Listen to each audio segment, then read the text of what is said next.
Johnson ni musima we by'amatungo habwa district ya Rukungiri nagira ngo bakazibira abantu kutambuza nyamishwa n'ebinyonyi okorwa mu district ndijo kandi ababo babire no barugantungamo isibigire umutungamo site za rwale bakareta mu district y'Rukungiri kandi kugira ngo kunareba eze ngo kondo zitambura zitakuratira amatembera n'ingebiragiro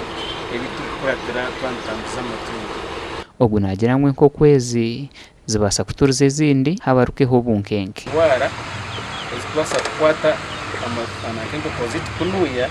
ninga zikwate n'abantu ariko bakweta bad flu very dangerous disease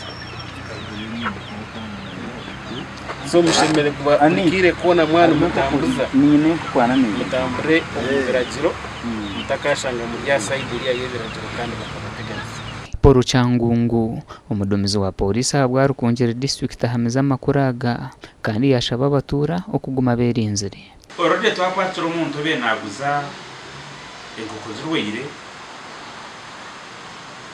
nangona mu baye baguzireho wiba kucoroza katweterekira amazi nagiye konka kandi kimino mu cyome konka kandi abebyo gushaho abashaho benyamifa ne